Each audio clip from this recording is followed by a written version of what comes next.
But my name is Brielle Glatzel. I am a federal fiscal monitoring consultant. I wear many hats at DPI, as many of my DPI colleagues do. Sound is really low.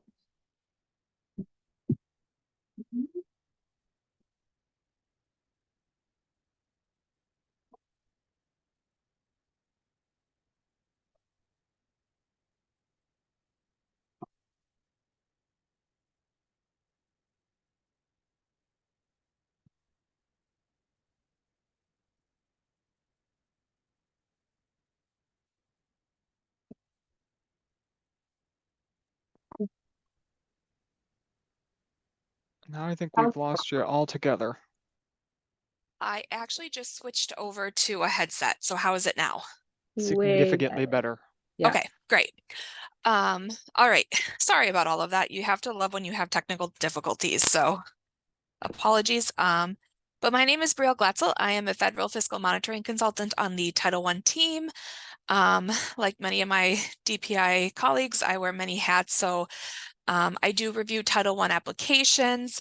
I also am a product owner of WISE grants, which is where the Title I as well as other ESCA applications and ultimately all federal grants live.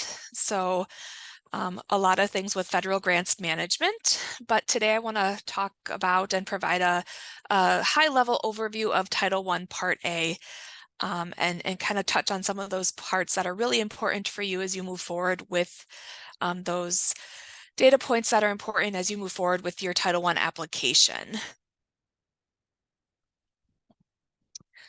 So ESCA, or the Elementary and Secondary Education Act, was first enacted back in 1965 with that overall goal of reducing achievement gaps by providing all children fair and equitable education. So there are numerous programs that are across a total of 10 different titles, including, of course, Title I, which again, I'm going to focus on. And then Title I itself actually contains multiple components. And then for this session, again, we're going to focus on the Title I Part A application.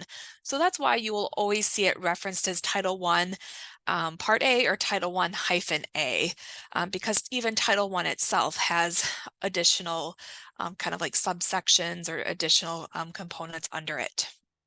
And when we think of Title I Part A, those grant funds are meant to be targeted to high poverty school districts and are meant to be used to provide supplementary education for those students who are educationally disadvantaged or who are at risk of failing to meet those state standards.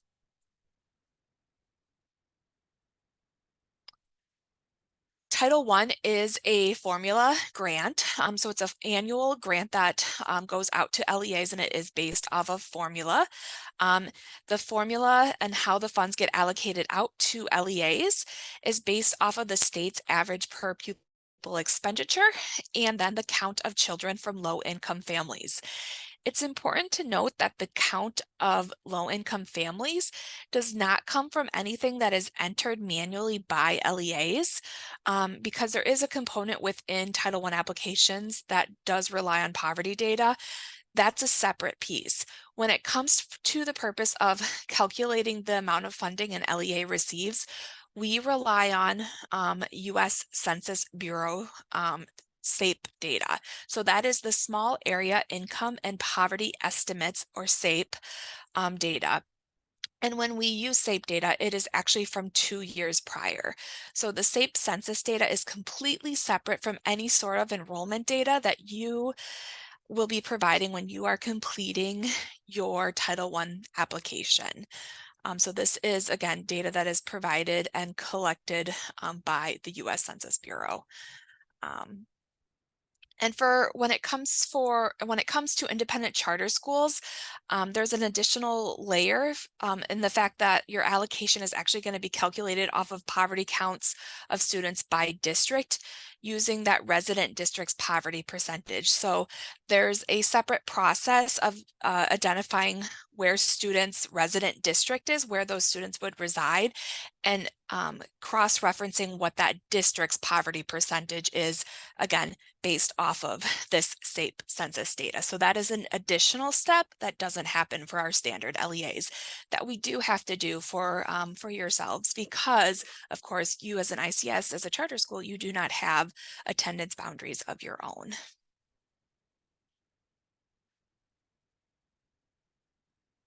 So when it comes to your allocation,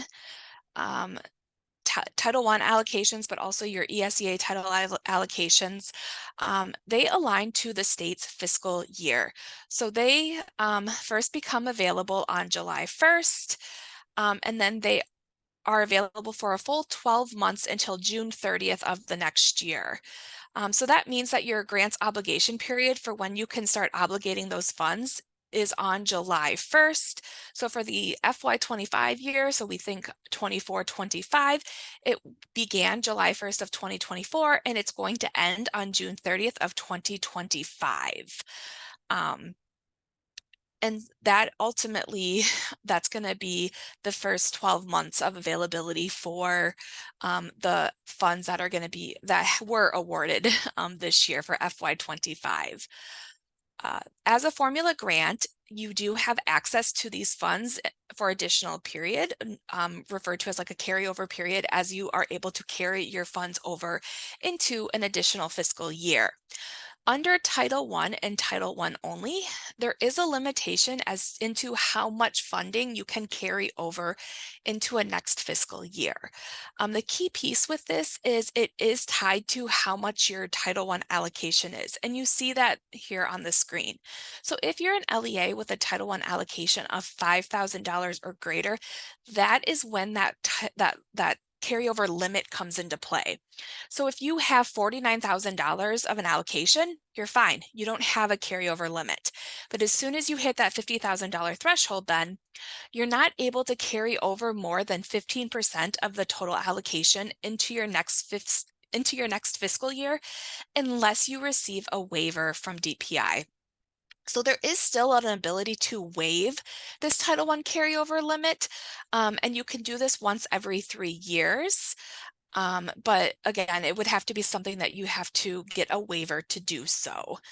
And just another piece of clarification, when we talk about allocation, so when we say Title I allocation, that would include any funds that you are potentially transferring in to your Title I Part A bucket. So under Title II and Title IV, there is there's a flexibility under ESEA called ESEA flexibility. So ESEA transferability. And that does allow you to elect to transfer funds under those two grants into Title I. So if you happened to transfer funds into Title I, those become part of your Title I allocation.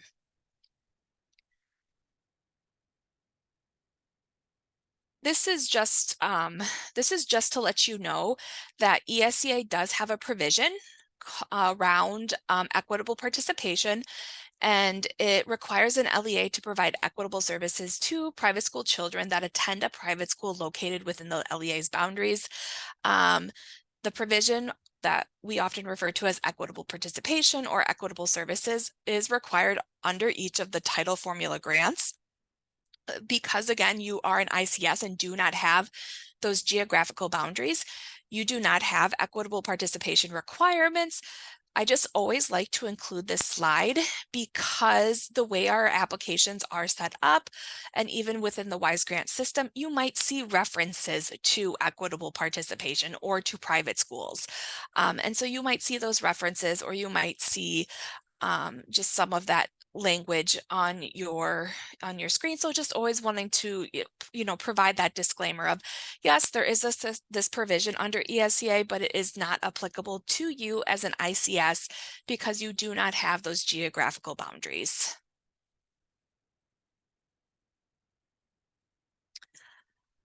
Under Title I, there is the ability then, once you have your allocation, to ultimately utilize reservations to provide equitable services or additional types of services to support students that are either in non-Title I schools,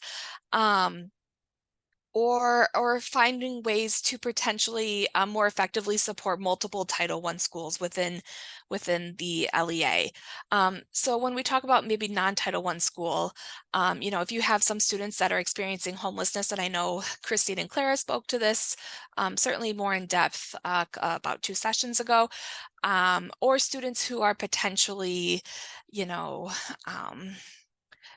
foster care youth is another example, migratory youth. So there's a handful of different types of reservations that are available to support students who are experiencing extenuating circumstances, who either attend non-Title I schools or even are attending Title I schools. And then within the Title I schools, there's a way that you can utilize reservations to effectively support your Title I schools with Title I funds. And once we get to the reservation screen to see what types of reservation, or to the slide that has the list of available reservations, I can provide more context as to how that makes sense. So reservations are ultimately your ability to take funds off the top of that allocation to support those certain types of initiatives before you get to the point of making per pupil amount allocations at your school level. Again, it's for either specific initiatives, whether it be to support a certain group of students, again, you know, students experiencing homelessness, foster care youth, or if you have certain initiatives for multiple schools. If you are an ICS that does happen to have multiple buildings associated with your ICS. Some of the reservations are required, and then others are optional and are completely at the discretion of the LEA. So when it comes to your required reservations, first and foremost is that homeless reservation. This is required for all LEAs, and it is connected to that McKinney-Vento Act that Kristine and Clara touched upon earlier. It is meant to provide services to students experiencing homelessness, whether those students attend a school that is being served with Title I funds or not being served with Title I funds. It is meant to be able to provide supports above and beyond, you know, general education, but then also even supplementary support to what even your other, like other Title I students are receiving. So what are potentially additional barriers that these students might be having in regards to their academic success? Even something like clothing, you know, even often we see things like transportation costs, things that they potentially need to ensure that they can be able to make it to school and feel safe and ultimately, you know, feel like they are able to keep up and with their peers. Another required reservation for LEAs that have an allocation of $500,000 or greater is family engagement. So this is another one of those things where you have a threshold, right? So if your allocation is below that $500,000, this becomes an optional reservation. If you hit that $5,000 threshold, however, it does all of a sudden become required, and your WISEgrants system, your application within the WISEgrants system will automatically require you to reserve at least 1% of your entire Title I allocation. It's not to say that you can't increase it, but that 1% threshold is what is prescribed in Title I law. And what it is meant to do is set aside funding for family engagement activities that directly align with how you are providing Title I services to your students, or services that are being ultimately funded with Title I. For optional reservations, then there are things like administration, you know, for costs associated with services. for administering the grant. Centralized services, this would really be more applicable if, again, you have multiple buildings associated with your ICS. And this could be where you have multiple buildings and you're hiring one reading coach who supports all of those buildings. So rather than having to budget and assign them specifically to each school building, you are saying, hey, at this centralized level, we have a reading coach who provides services to every single building. And that's kind of the idea of the professional development reservation too. You have multiple buildings. It's more of like a district-wide sort of initiative for professional development. The migrant, delinquent, and out-of-home care reservations, these are, again, hearkening back to those reservations that support services for eligible students who aren't attending Title I schools, so those schools that aren't receiving Title I funds, being able to support any of those types of initiatives or barriers that might be impeding their ability for academic success. And then also, even indirect costs, which are another option. So there are a multitude of optional reservations available.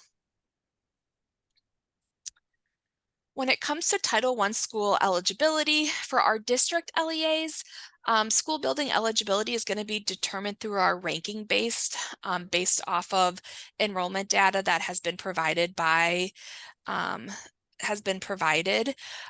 that ESEA centralized enrollment screen. So this is where you as an LEA are required to identify the number of students who are low income. And so it establishes, poverty data for each of the different school buildings. So typically for our district LEAs, we do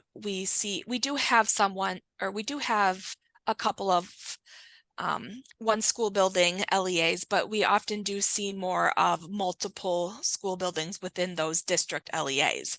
The majority of our ICSs, we do see a single school located within those ICSs.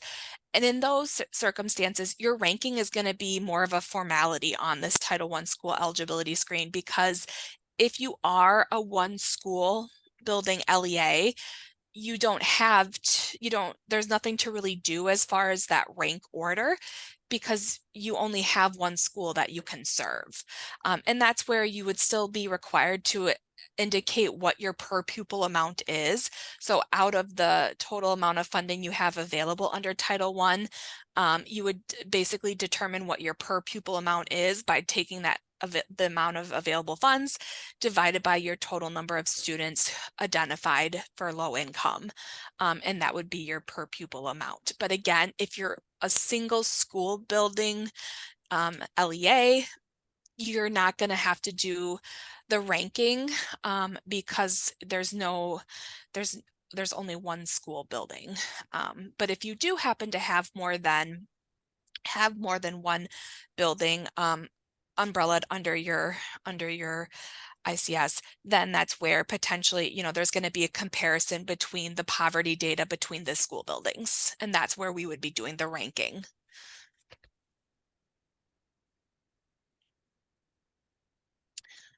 So under Title I, we have two types of programs. There's the Targeted Assistance Program and then the school-wide. When a school first opens, it is always going to start off as a targeted assistance program, or start off as operating a targeted assistance program. In order to transition to that school-wide program, or to get that school-wide status, there is an application process that schools do have to go through. So I'm not going to cover that transition stage or the application process, but really more so just providing context as to,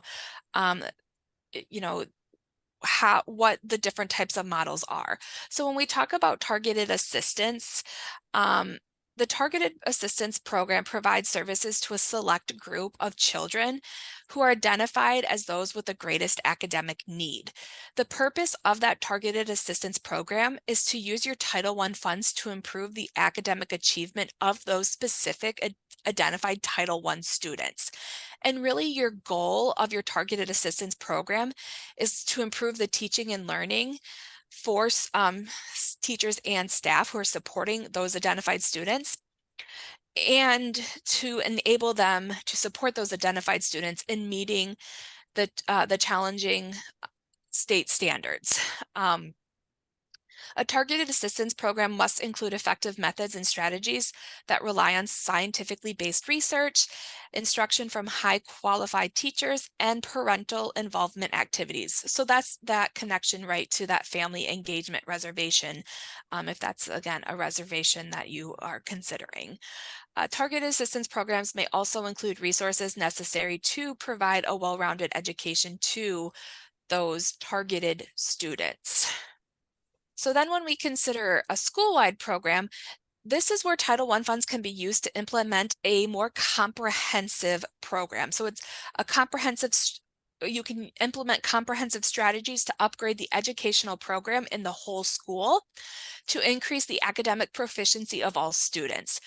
As I indicated, Title I schools start off as targeted assistance programs, and you do have to apply to operate under that school-wide status. Once a school does receive approval for school-wide programming, you do maintain that school-wide programming indefinitely. The emphasis under a school-wide program is to serve all schools by is to serve all students by improving structures that support student learning and combining resources to achieve a common goal. School-wide programs allow for staff and stakeholders in the schools the ability to redesign their programs to meet the needs of all the children so that every student is able to succeed. So really with targeted, there is that emphasis on this idea of targeted and school-wide, that comprehensive school-wide lens. So if we look at who are Title I eligible students within the Targeted Assistance Program, the Title I students are identified through a multi-step process. Schools must first use multiple academic measures to identify their eligible students and then rank and serve those students according to academic need. Students do not have to be from low-income families to receive the services, even though that poverty data is integral to determining, as far as ranking purposes, which, how much funding might be available. Ultimately, only the students based off of the multi-step process and that ranking process to determine who has the greatest academic need, only those students who are identified are going to be the ones who receive services. And then when it comes to that school-wide program, all students are Title I students and are part of your Title I programming. And then likewise, all staff at the school are Title I staff, and then all families are Title I staff. So it's definitely very different, where from the targeted assistance, only your identified students from that multi-step process are your students, your targeted students. And then only their teachers are referred to as Title I teachers, and only their families are Title I families. And then if we keep going down this idea of targeted versus school-wide, when it comes to allowable costs, under targeted assistance, allowable costs, they have to be based off of the services that are being provided to meet the needs of your Title I students, their parents, and their educators. So those costs must meet those needs of the identified, for those identified students, and be used to support the targeted assistance program. As far as school-wide, it needs to be in alignment with the school-wide program, and in particular, your school-wide plan. The budget items should support the comprehensive improvement efforts that you do have outlined within that plan. And it does provide, again, greater flexibility because you have broader students. So potentially, there's a greater there is a greater scope of what allowable costs could be within a school-wide model.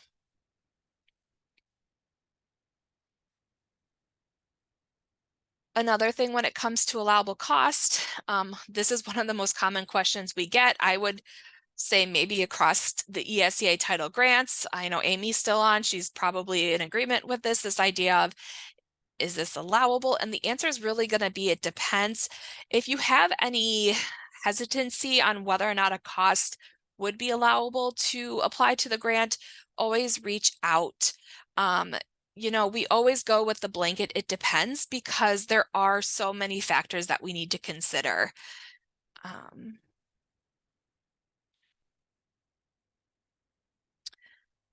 So one is the proposed budget item addressing the needs of the Title I students? And again, that's where we would take into consideration, does the school operate through targeted assistance program? Is it school-wide? So then if it's school-wide, does it align with the school-wide plan? Does it align with the strategies being implemented within the school-wide school? And then number two, does the cost adhere to the Uniform Grant Guidance, EDGAR, and the LEA policies? And I'm a federal fiscal monitoring consultant, so I geek out on item 2 quite a bit. But these are going to be the things that when you reach out to us, we're going to certainly ask you questions around number 1 to get to that, to get some additional information to see if we can but try to pick up some details so we can try to get to the heart of number 1. And then of course on the back end, we're going to be doing some reviewing of the regulations to make sure that it's just not very outright stated as, no, this is not an allowed cost under the grant or per grant regulations.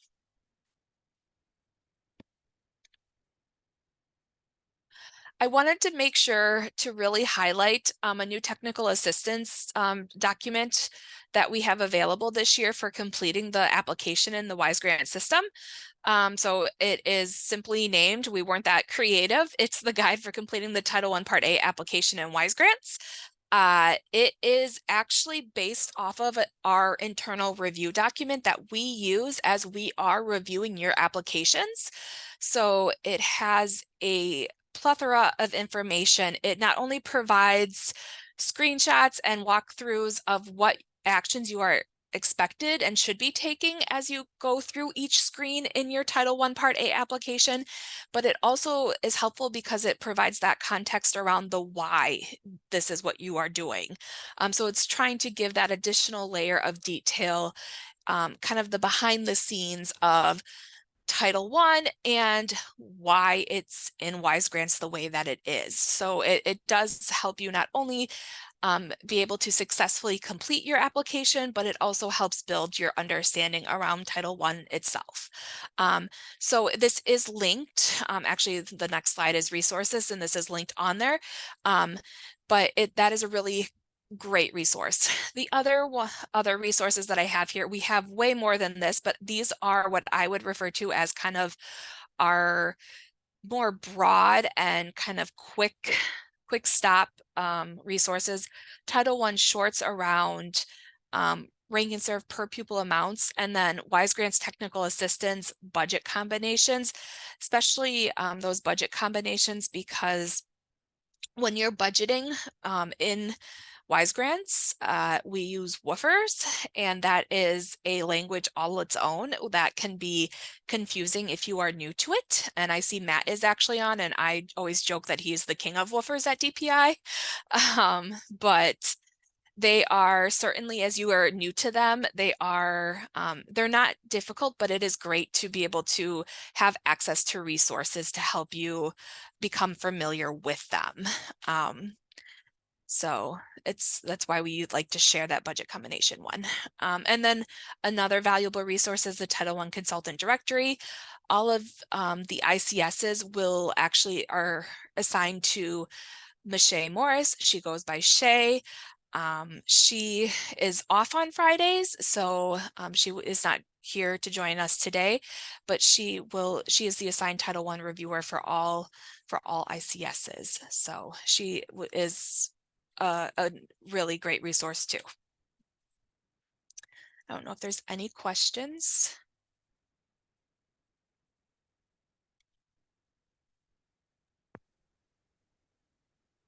And I have 1 minute left, Yeah, which is good considering all the technical difficulties. I know. I am pleased that we this late into the afternoon are still right on the dot. Yeah. So last call for questions for Brielle. Oh, yep. I will put her email right in the chat for you, Kathy. Oh, perfect. Okay. Well, Brielle, thanks for stopping by and chatting with us. We appreciate your time. Yeah, of course. And Matt, I think that you are on the call. Hi. So you will be up next. Our last presentation of the day. Thanks for coming in so late in the afternoon on a Friday. Sure I thing. really didn't think about that when I scheduled this for July 19th, but nevertheless, here we are. So I think you probably picked up on the fact that I'll click through, but if I miss a cue, just let me know to go to the next slide. Sounds good. I don't need to have it up over here. 1 second. Okay. Hi, everyone. My name is Matt Baier. I'm the fiscal data coordinator on the school financial services team. So my work primarily consists of a huge amount of fiscal and compliance stuff, and also I'm overseeing our transition from our legacy reporting systems on Sapphire to utilizing finance data that is pushed to us from LEAs via WISEData Finance and the financial reporting that we collect in our new platform, which is the Wisconsin School Finance Portal, or WISFIP.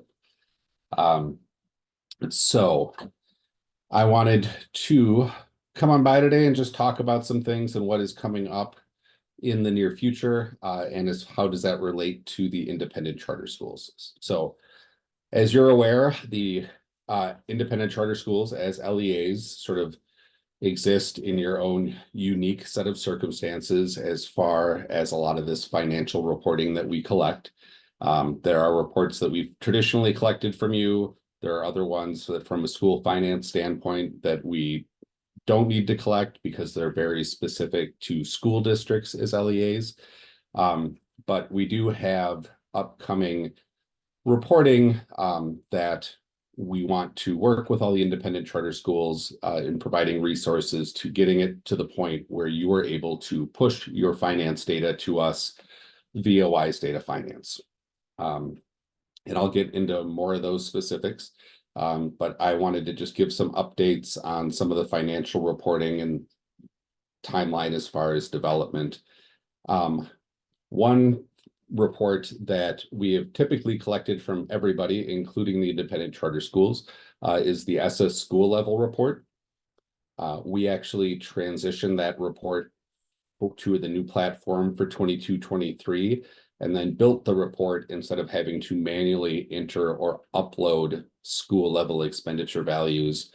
We now require the LEAs to provide basically a crosswalk, which allows us to crosswalk elements of the woofer codes in use in helping determine whether or not expenditures are located at specific schools or at the higher, we'll say, district level or CMO level, as well as whether or not expenditures are federal or state and local.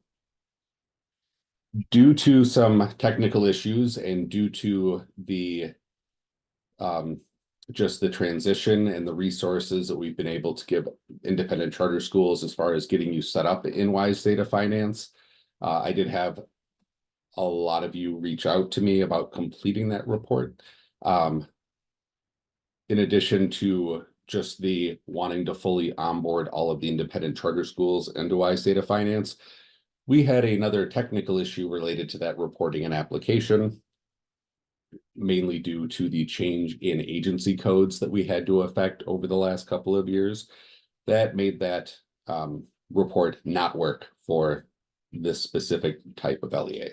So we basically scrubbed the report for this year.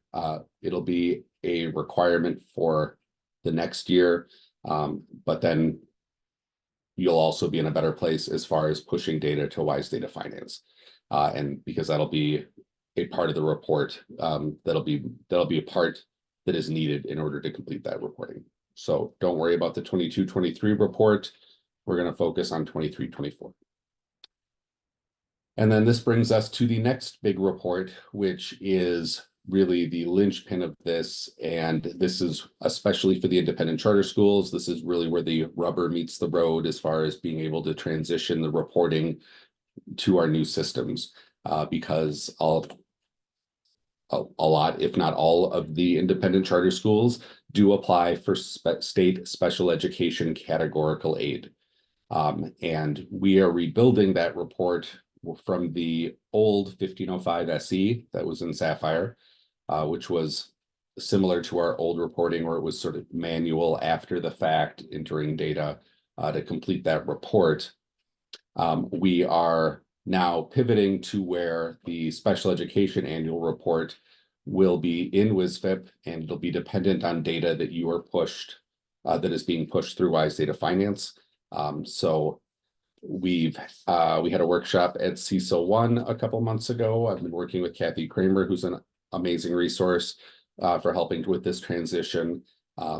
We do understand that it is definitely the independent charter schools as LEAs is a group where there's a lot of difference between where each of the independent charter schools may be in that process. Data can be pushed via using a school finance vendor, or we do have a alternative reporting mechanism option to push data to WISEData Finance, which is ostensibly it uses an EdFi API, just like a piece of vendor software would, to validate the data, but it is ostensibly putting your data into a woofer format that we can put into a spreadsheet template and then upload into the system. And then we get your data in there, and then I'll talk about that a little bit more, but then that data pulls automatically into the report, and then it's just whatever additional data collection we need to do. We're continuing. We've also transitioned a lot of the main reports that the school districts have to complete to determine aid and revenue limits to WISFIP. We're continuing to move all of the reports from that old system onto the new platform. We're working with our collections team on the development of a public financial dashboard that will be publicly accessible to view a lot of that school finance data. And then we're also updating our own systems internally that helps with the different SFS processes that we do. Next, Alex. Thank you. Yep, I already got into this. Yep, you can go on to the next one.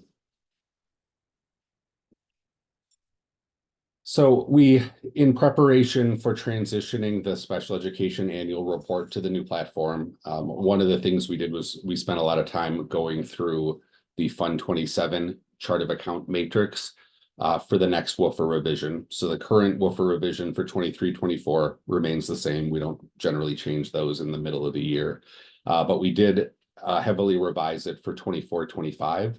Which we're going to be making available shortly.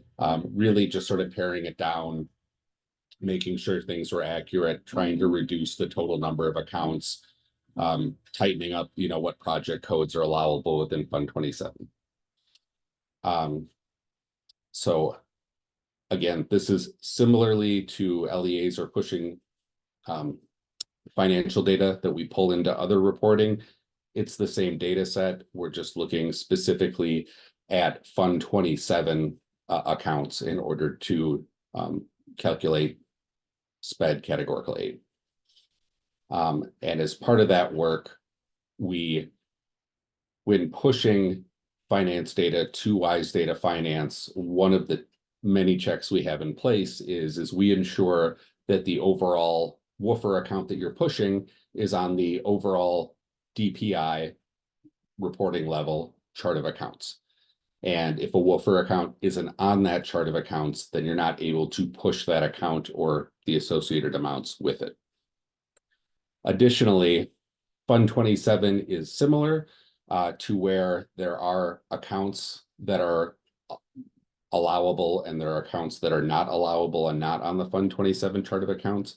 But within Fund 27, there's an additional level of detail which is that all the expenditures within Fund 27 have to be tied to a project code and an allowable project code. And we use those project codes to determine if expenditures are aidable, if they're state and local costs, if they're aidable or not aidable under special education categorical aid, and then also to indicate whether or not those expenditures are grant funded or are funds that are transited from other aid sources through other agencies.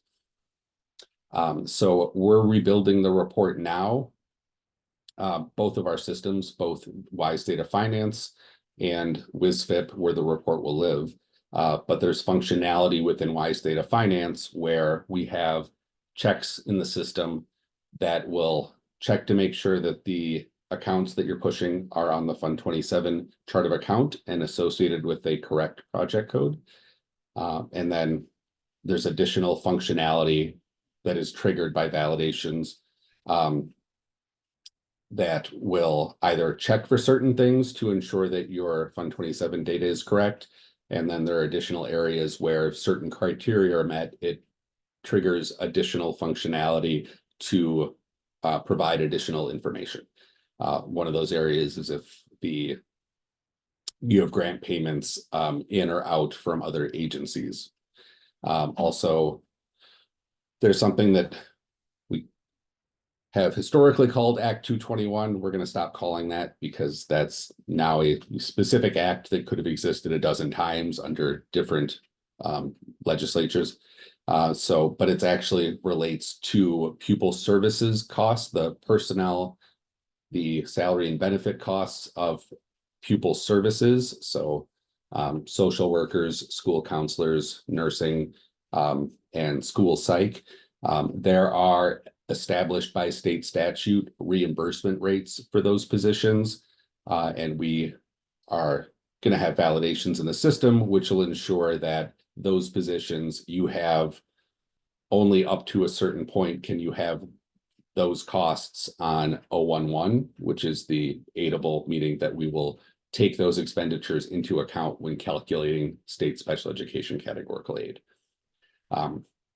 So we want to have the validations to ensure that you only have an aidable amount up to the allowed reimbursement rate for those positions. And on the flip side of that, within the reporting, we also want to be able to display, oh, you can actually, the flip side of it is to make sure that you are maximizing that as much as possible. And then building into the report, the ability to include reports that'll do things like estimate your aid, reconcile grant expenditures to revenues, and be able to look at expenditures from year to year. So I wanted to get ahead of things and sort of talk about those specific reports and address that. The SPED report is really the big one where we need to work with you about getting your financial data into a format that we can get into WISEData Finance, because that will be necessary in order to do categorical aid. We've seen a lot of progress over the last, year and a half. I've done a couple of different meetings at CISA 1, worked with some of the charter schools on either getting their school finance vendors set up, if you have a school finance vendor, or if not, working on, okay, we're trying to get our accounts into a format where we can crosswalk them into Woofer, and then get that data to us using the alternative reporting mechanism, or ARM. Brielle just mentioned it when talking about WISE grants, like all the budgeting and everything in WISE grants utilizes Woofer. We use Woofer again as it's an accounting system. I think one of the challenges for the independent charter schools is that it's a governmental accounting system, and most of you are coming from a place where you're using nonprofit accounting. So it is being able to align what is on your ledger into that Woofer format. So that's the second bullet point. You're able to take your local ledger, crosswalk it into Woofer, and then we can push that data into WISEData Finance. Your data that goes into WISEData Finance, it's broken up into 3 sort of data elements. There's a local account data element, which is just the mapping of what your local woofer account is, and it maps it to the overall, this higher DPI chart of account reporting level. And then there are budget amounts and actual amounts that are associated with that data. So we collected the annual report, the overall financials from districts in WISEData Finance, using WISEData Finance data in WISFIP for 22-23 was the first year where that was the matter of record. It has been a mindset shift for all LEAs, school districts and independent charter schools. It's definitely a change. Our previous reporting systems have all been sort of after the fact, you know, after a set period is done or after the fiscal year is over, manually or uploading or manually entering finance data manually and doing checks in that report, and then if need be, make corrections to the data that is in the report. And now historically, the expectation is that if you're entering your data into any of the reporting, if certain validations or checks or errors are being triggered, is that you would fix whatever needed to be fixed in the report, and then people would go back and then also make that same change on the ledger. And that's an area where things sort of fell apart.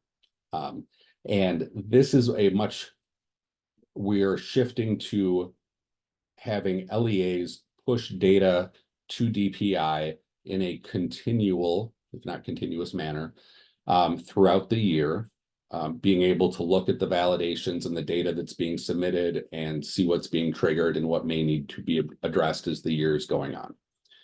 And then if we discover something that is incorrect, or if we have validations that are being triggered, you're not able to just go into a report and fix it there.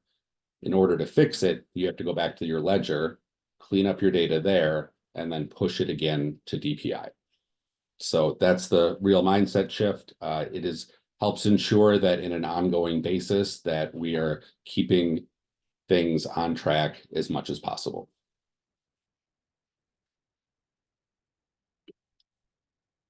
And so we talked about it. The Wisconsin WFR is the Wisconsin Uniform Financial Accounting Requirements. It's pronounced WFR. WFR, not WFAR. And you can keep clicking, Alex. So what is WFR?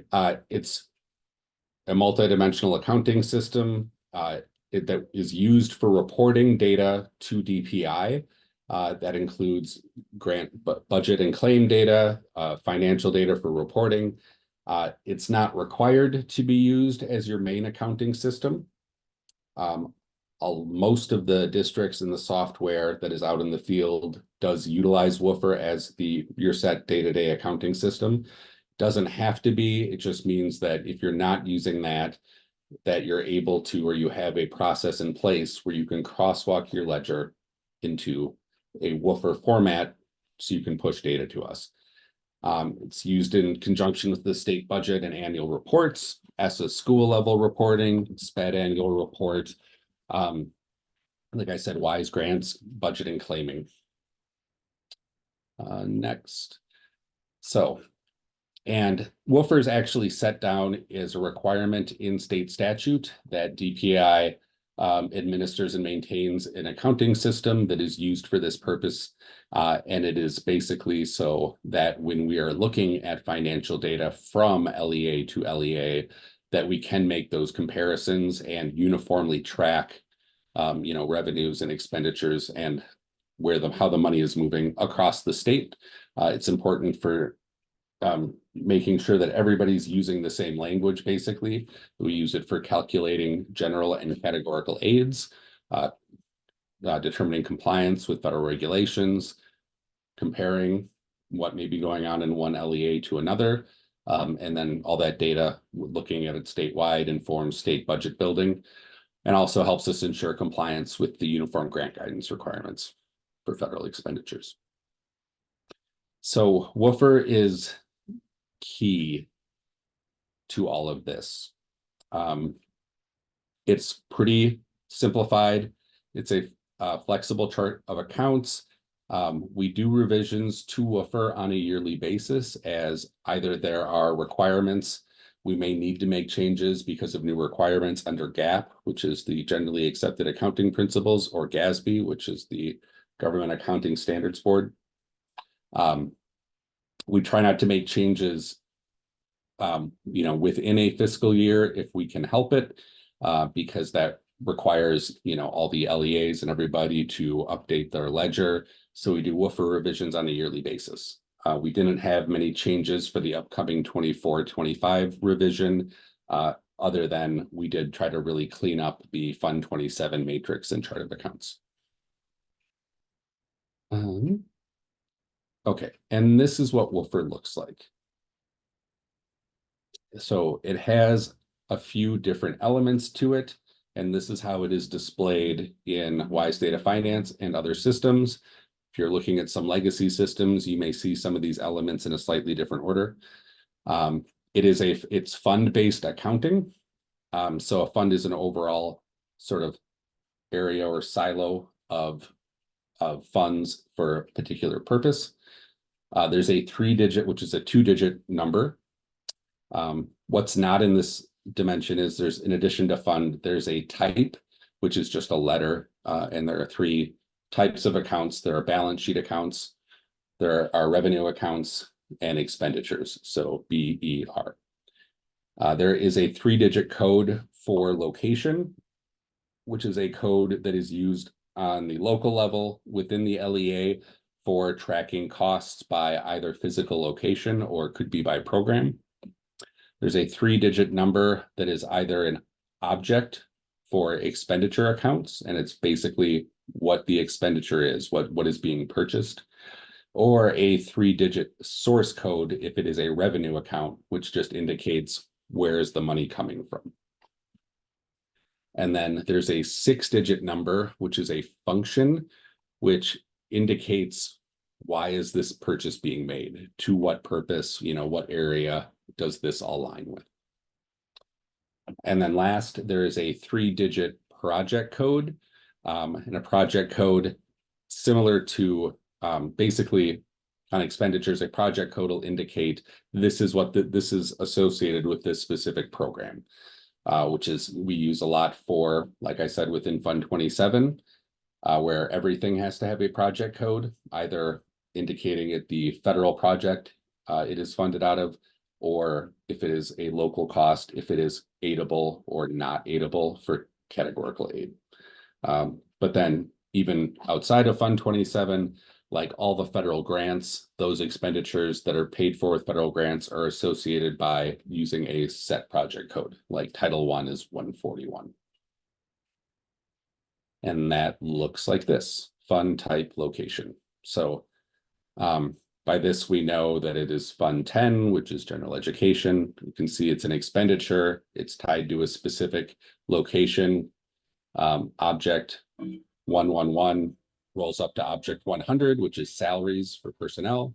122,150 is a more detailed function that rolls up to basically English language is 122,000, 120,000 is regular curriculum. And then also by looking at this, I can see 141, that this is an expenditure that is paid for out of Title I. WRCCS is hierarchical in nature, meaning you can use more detailed data elements in all of these areas, be it your function or object, as long as it rolls up to a less detailed level up to the level that we collect for reporting. So like, for instance, we collect the function for regular curriculum at 120,000. There are some systems where we may utilize the more detailed 122,000 English language, such as in WISE grants, where the function is tied to whether or not a cost may be allowable. And then you could have more detailed 122,100 is language skills. That's again a DPI defined optional function that could be used locally if you wanted to track costs in a more detailed manner. And then 122.150, that's even more detailed than DPI even defines, but you could locally, you can utilize as many digits out as you want, depending on how you're trying to track these accounts. I'm got 5 minutes, so I'm going to. There's a question in the chat, Matt. Is there a quick list of DPI issued project codes? Yes, there is, and it is, let me make sure that there's a slide here.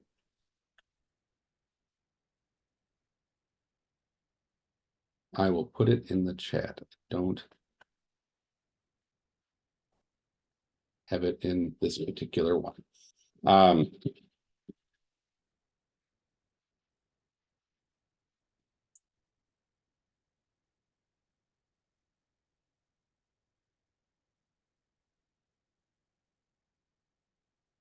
I just put it in the chat. There is a AIDS register woofer code list, which is all of the different sort of aids and grants that we pay on here. We use projects. We assign projects 0 through 599. So if you want to assign a project code to an account for your own internal purposes, I would just use one that is 600 or over, and then it will not interfere with the DPI assigned project codes. The next slide, Alex. I'm gonna triage a little bit. I want to get into this aspect of woofer just because I think this may be you'll hear talk about different funds, and a fund is a independent fiscal and accounting entity. Each has its own set of books, has to balance. They all have to be self-balanced and self-contained. Assets minus liabilities equals your fund balance. Your starting balance plus your revenues minus your expenditures equals your ending balance. Next slide. Not all of the funds that are detailed in woofer may necessarily be applicable to the independent charter schools. The ubiquitous one is Fund 10. Fund 10 is general education, day-to-day operations, anything like that can go into Fund 10.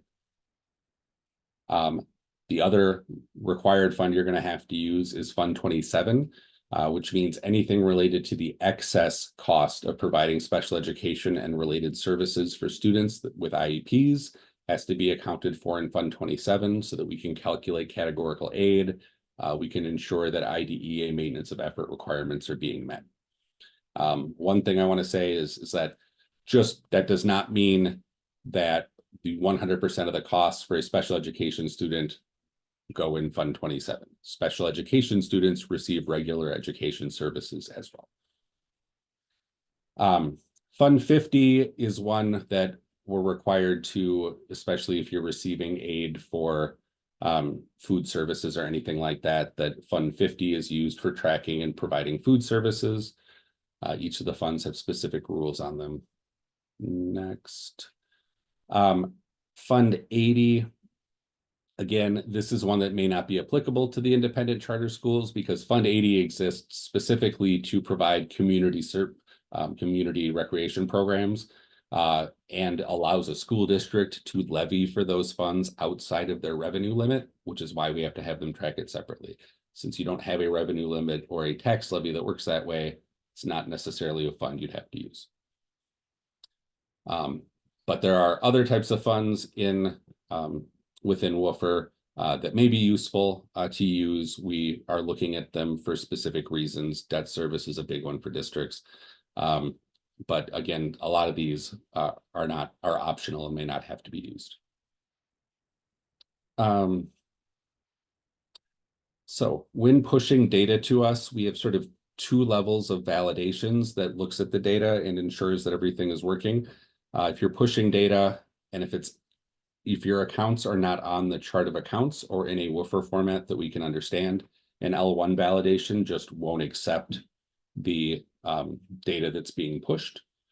And then beyond those L1 validations, we have L2 validations in the system where they may indicate like the woofer account may be in an acceptable enough format that we can accept it, but there may be other things that like the project program tags may not be consistent, or there could be a mismatch between a, type and,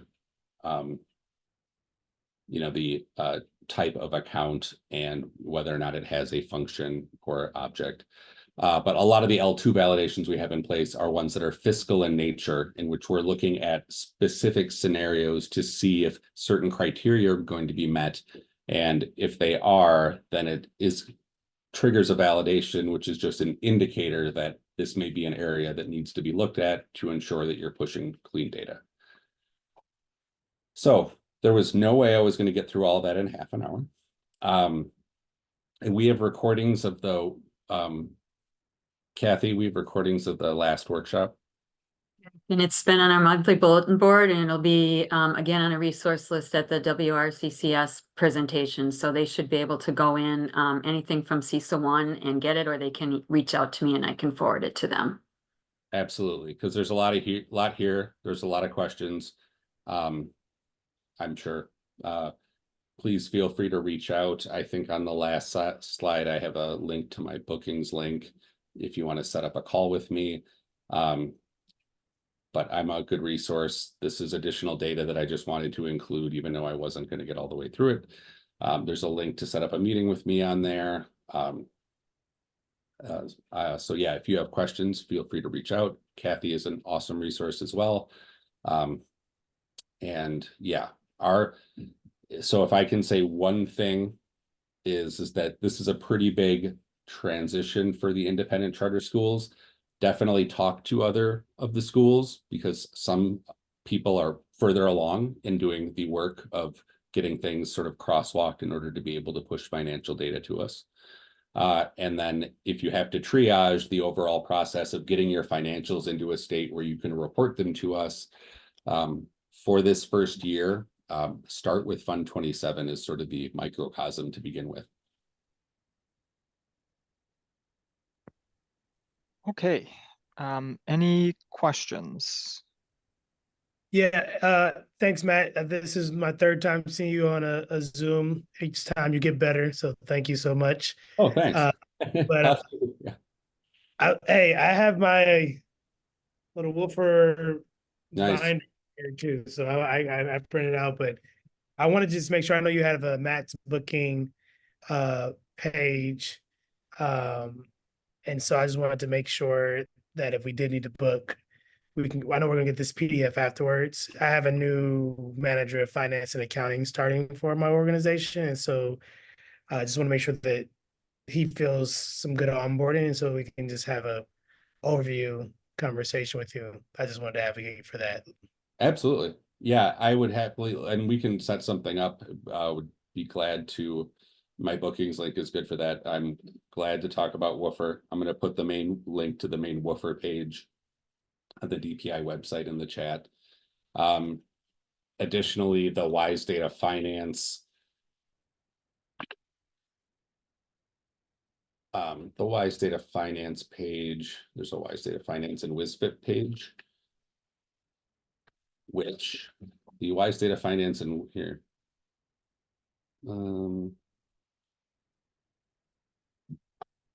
Oh, I can't share my screen.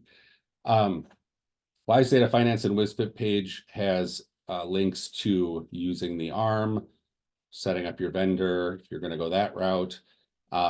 It has a link to the Woofer page. It has a link to a few different presentations on WISEData Finance and WISFIP, including a link to our Introduction to Woofer presentation.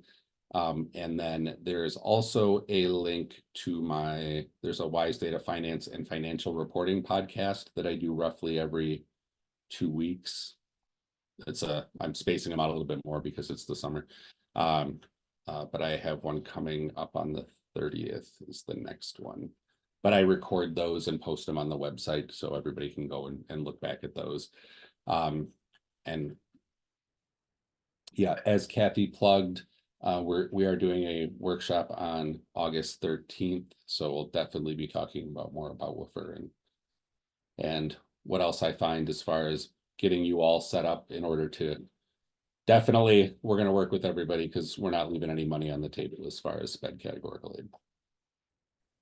And is August 13th a virtual one too? Is that on the WRCCS website or is it just through DPI?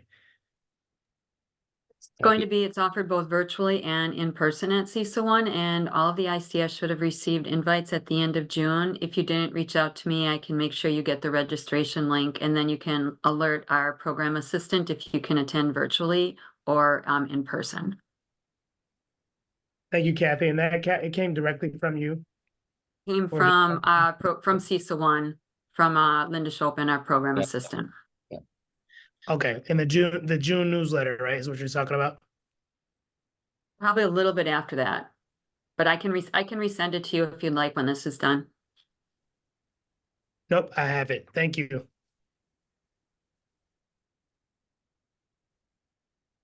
Okay, so Matt, thanks for dropping by and chatting with us. I appreciate it as always.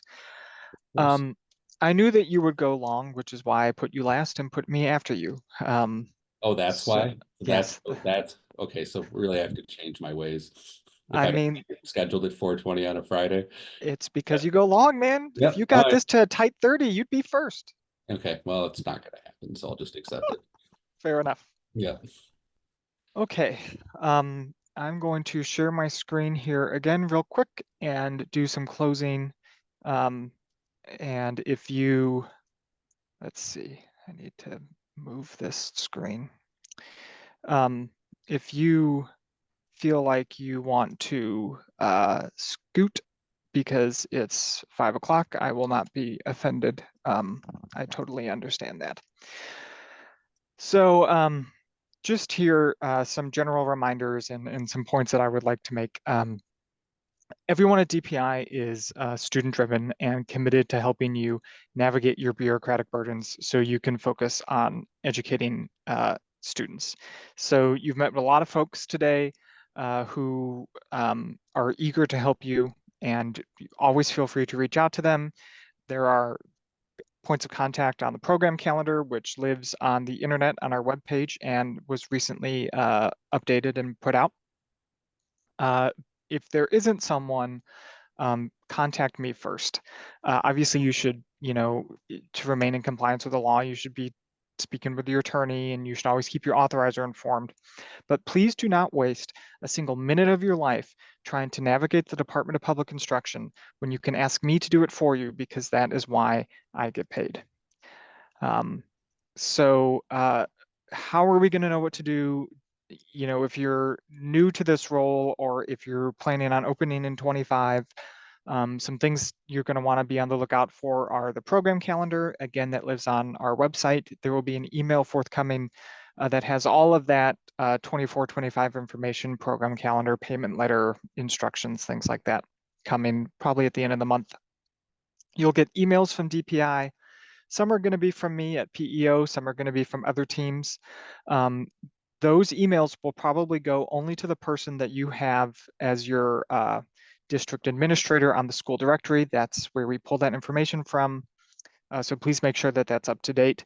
You can put whoever you want on my personal ICS listserv, and I will add them to it and send them every email that I send. I don't pull people out and say, well, you know what, this doesn't apply to your homeless liaison. If you put your homeless liaison on my list, they're going to get every single email that I send out, and I trust y'all to filter through it. There's the payment letter that's going to be coming up. We just talked about that. Instructions, those will go to you via email. They will also always live on our website. They don't change significantly from year to year. So if you're terribly eager to get a jump on what it's going to look like, you can look at last year's. The only things that will change significantly are the dates and obviously the payment amount, which is going up. I would always recommend, unless you've gotten a resource from LEA 101, to check the ICS webpage first. So not everything applies to ICS when it's on other district pages or other department pages, because they may be targeted specifically to districts. This is a piece of art that exists on our 4th floor in the building that we're leaving here at the end of the month. And I don't know if they're taking it with us or not, but when I see this piece of art, it always reminds me of all the hoops that people have to jump through to get answers from the Department of Public Instruction. And I view my role as helping you navigate those hoops and those bureaucratic burdens so you can focus on educating Wisconsin kids. That's my elevator pitch. That is how I view my job. Do not be spending your time trying to navigate the department. You go back to educating kids and ask me, hey, I have this question. Can you help me find an answer? I also want you to know, as I said earlier, we have a role to play at the department as the compliance cops because we are the state education agency, and that's our role. We want to support you. Obviously, that goes hand in hand with accountability. We're not trying to play gotcha. I have been out of law school for 8 years. Every one of those 8 years has been in education, and 7 of them have been in charter schools. I obviously support charter schools. It would be a terrible career choice to have gotten into this business if I didn't want to see charter schools succeed. And I have enough heartbreak and misery as a Brewers fan. I'm not volunteering for any more of it, paid or otherwise. So please do not feel like we're, when we say, hey, this has come up or we've heard this, that we're targeting you as a charter. I know that particularly in election years that, you can hear a lot of that sort of rhetoric as education becomes more politicized. That's not what's going on here at this desk. Some things I want you to keep in mind are that I can handle bad news. I cannot handle surprises. If you know that you're going to miss a deadline or you know that there's something coming up, I do not want to find out about it late, and I don't want to read about it in the Milwaukee Journal Sentinel. Please keep us informed. It is tremendously better to let us know on the front end. So when someone says to me, hey, we have a request for everyone's audits. A legislator has asked to see all of the audits for all the independent charter schools. And then we say, well, I don't know when Roberson Academy is going to submit theirs because it's late and they haven't talked to us. It's much better for us to say, we've heard from, we have everyone's audit except for Roberson Academy. They reached out to us 2 weeks ago. They told us that they were going to be late. Here's the deadline that they think that they're going to get it for, so we can keep everyone informed. I want to see you all succeed. I get paid the exact same amount if you are wildly in compliance or wildly out of compliance. And my goal, my professional goal, is to sit here at this desk and have everyone be so in compliance that I can just read my book. That's all I want to do, is sit here and read my book. And if you are in compliance, then that gives me all the time in the world. I get paid the same amount of money. It's not like the cops at the end of the month, on a quota. The goal is to help you stay in compliance. So please know that that this team, the Parental Education Options team, the whole department wants to see you succeed, because when you succeed, the students succeed. And that's all we care about here. So if you have any questions, you know where to find me. I am always available. You can send me an email, you can call me. Just let me know and I will help you get around the department. So I appreciate you all being here. I know it was a long day, a terribly long day. If you feel like next year you want to do this in half, let me know. I think there's benefits to doing it this way. I think there's benefits to doing it the other way. Just noodle on which you prefer. I honestly did not expect this many people to attend all day, so I'm sorry that I put you through this. Had I known that, I might have considered a different path. But I truly, truly want to thank you for attending this event. I think it's useful. If you think it's useful, please let me know. If you think that it's not useful, please let me know. It's only as useful as you find it. If it's not working for you, it's not working, right? I mean, I can talk to Matt whenever I want. We work at the same place. So if you're not finding it useful, please let me know what your thoughts are on, hey, I really would have liked to have heard more about this, or, hey, this presentation, could have been, much shorter. That's it. I want your feedback. So thank you all so much. I'll let Dr. Hackett close it out, and then we can all get off to dinner.